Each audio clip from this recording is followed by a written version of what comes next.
Bonjour et bienvenue pour cette nouvelle review du chapitre 939 de One Piece, Yeguzo.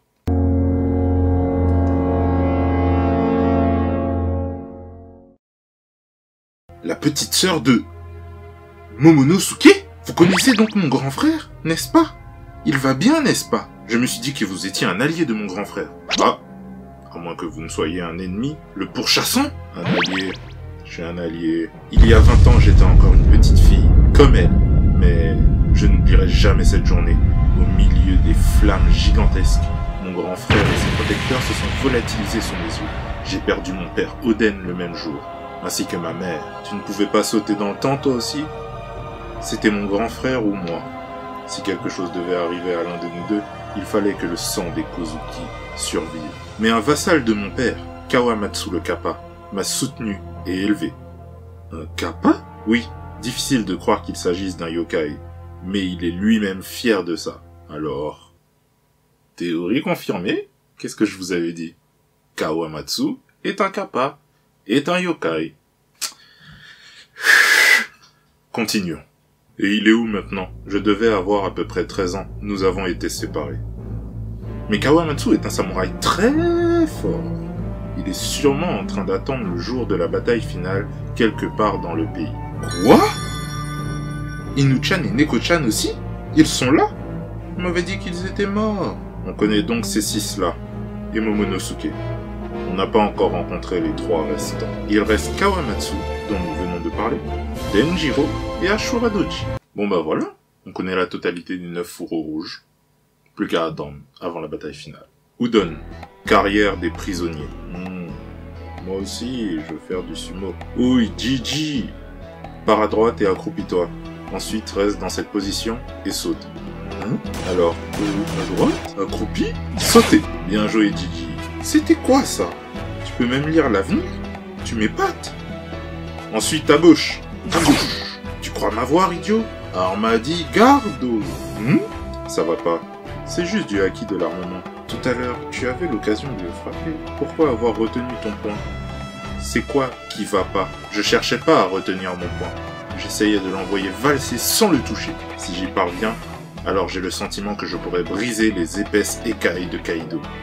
Je sais pas si ça fonctionnera, mais ça vaut toujours le coup d'essayer. J'ai vu des gens y parvenir. Je suis persuadé que c'est une autre forme de acquis de l'armement. Le acquis est un concept qui vient de l'étranger. Un bon katana tranche le fer si on souhaite le trancher, et ne coupe même pas le papier si l'on ne veut pas le couper. C'est au sabreur d'en décider. Autrefois, j'étais considéré comme une fine lame. Je ne sais pas si je serais capable de te l'enseigner. Mais regarde, d'abord... Ah, Gigi, donne-moi tes instructions. Il va donner un grand coup de sabre de sa main droite. Tu l'as repoussé? Si c'est bien ça que tu veux apprendre, alors je peux être utile. Quel beau chapitre, mes amis, quel beau chapitre. Donc plusieurs informations, déjà la confirmation que Kuromasaki est bien la petite sœur de Momonosuke.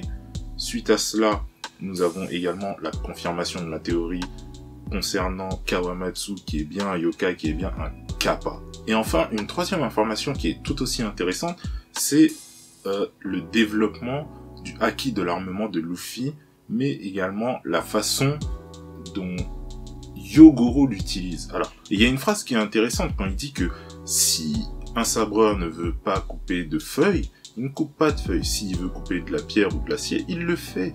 Et ça, c'est une phrase intéressante. Souvenez-vous de Zoro contre Mr. One, qui cherchait à découper l'acier.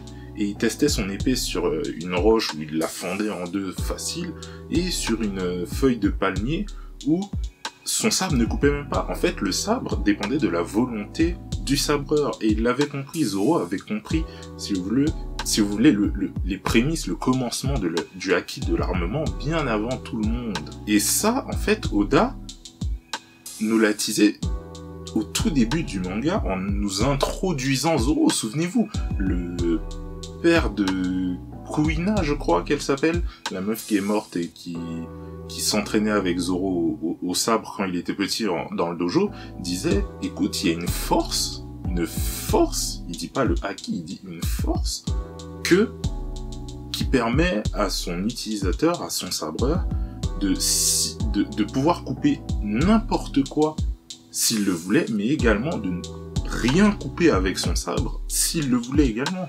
Et ça, c'était un teasing de la part d'Oda de l'utilisation du haki, mais le fait qu'il utilise le mot force et non haki, est-ce que ce serait pas un moyen de nous dire que Kyoshiro, le maître du dojo, ne venait pas de Wano également? Et s'il vient de Wano, est-ce que Zoro, comme j'avais dit dans ma précédente théorie, comme quoi Zoro serait le fils de Yogoro le Fleuri, est-ce que Kyoshiro ne serait pas un ami à Yogoro, et Yogoro aurait décidé, il y a 20 ans, sachant que Zoro a 21 ans, d'envoyer Zoro avec Kyoshiro? Ça pourrait être possible. Effectivement.